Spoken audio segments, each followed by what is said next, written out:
लोकसभा चुनाव के दूसरे चरण में राजनीतिक दलों के सामने अपने किले को बचाने की चुनौती है। इस चैलेंज पर खरा उतरने के लिए राजनीतिक दलों ने बेहद खास तैयारी की है। खास बात यह है कि दूसरे चरण के चुनाव का नैरेटिव पहले चरण से बिल्कुल जुदा है।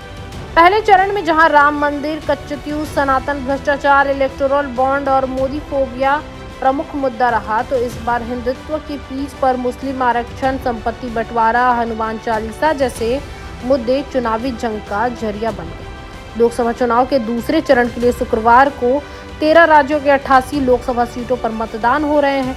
पहले चुनाव के दूसरे चरण में 79 सीटों पर वोट डाले जाने थे, लेकिन एमपी की बैतूल लोकसभा सीट पर बसपा उम्मीदवार के निधन के चलते चुनाव टाल दिया गया।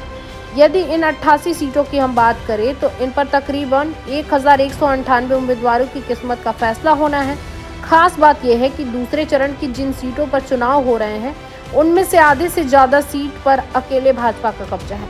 ऐसे में बीजेपी अपना दुर्ग बचाने में जुटी है, वहीं इंडिया गठबंधन बड़े फेरबदल की तैयारी कर रहा है। दूसरे चरण के मतदान से पहले भी मुद्दे बदल गए हैं। पहले चरण में जहां विपक्षी सामाजिक गारंटी के साथ चुनावी मैदान में उतरा था, तो बीजेपी ने मोदी की गारंटी के साथ उसका मुकाबला किया था।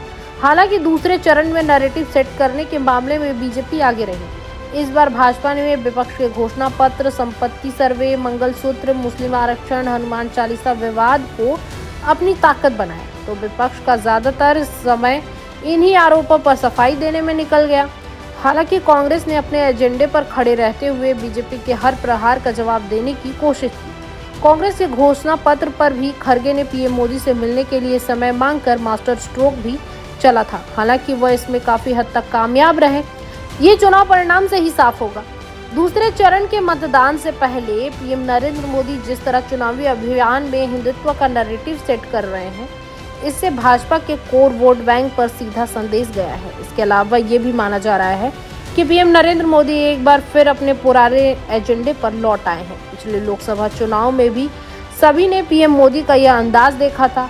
अब एक बार फिर वह उसी को अख्तियार कर चुके हैं और मुस्लिम आरक्षण, हनुमान चालीसा का जिक्र करने के साथ सीधे सीधे विपक्ष पर हमलावर हैं।